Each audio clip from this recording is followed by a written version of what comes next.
So our next question is, consider two physical quantities A and B related to each other as E is equal to B minus x square divided by AT, where E, x, T have dimensions of energy, length and time respectively. The dimension of AB, यानी आपको पहले A का dimension निकालना है, B का निकालना है और दोनों की डायमेंशन को मल्टीप्लाई करना है। सीधी सी बात है, ठीक है।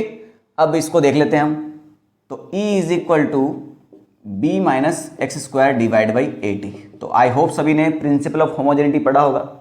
प्रिंसिपल ऑफ होमोजेनिटी क्या बोलता है कि अगर आप एक फिजिकल क्वांटिटी है, फिजिकल क्वांटिटी एक और दूसरी फिजिकल क्वांटिटी है, इन दोनों को आप ऐड और सब्ट्रैक्ट तभी कर सकते हो जब इन दोनों का डायमेंशन सेम हो। यानी दो फिजिकल क्वांटिटी को ऐड और सब्ट्रैक्ट तभी किया जाएगा जब उनकी डायमेंशन सेम हो। तो यहाँ पर b माइनस एक्स स्क्वायर दिखाई दे रहा है, यानी अगर आप b माइनस एक्स स्क्वायर लिख रहे हैं, इसका मतलब ये हुआ कि जो b का डायमेंशन है वही एक्स स्क्वायर का डायमेंशन है और x क्या है हमारा, लेंथ है, यानी जो b का डायमेंशन होगा वो हो जाएगा आपका l स्क्वायर के बराबर।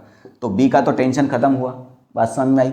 अब हमें a का निकालना है, तो बेटा b का डायमेंशन तो l स्क्वायर हो गया, तो इस पूरे टर्म की जगह आप l स्क्वायर लिख सकते हो।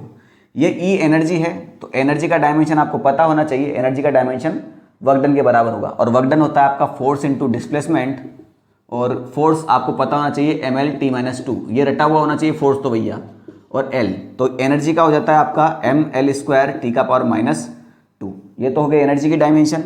b माइनस एक्स स्क्वायर, इस पूरे का डायमेंशन आप l स्क्वायर लिख सकते हैं, ठीक है।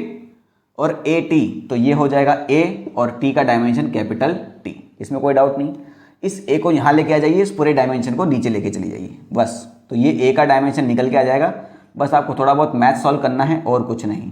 तो ये हो जाता है ml² t⁻², और यहाँ पर एज इट इज़ t रह जाएगा। l स्क्वायर से ये l स्क्वायर खत्म हो गया, बस नीचे को ऊपर लेके आना है। तो यहाँ m का पावर +1 है, ऊपर आया तो ये हो जाएगा m का पावर -1, और l तो है नहीं, t⁻² और t⁻+1, ये हो जाता है t का पावर -1, -2 +1 -1 ऊपर आया तो हो जाएगा आपका t, इसमें कोई डाउट नहीं। तो a का डायमेंशन भी आपने निकाल लिया है, बस आपको a इंटू बी करना है। तो a और b का डायमेंशन मल्टीप्लाई कर दीजिए, तो ये हो जाएगा m का पावर -1, ये हो जाएगा l स्क्वायर और ये हो जाएगा t, और यही इसका करेक्ट आंसर है, ठीक है।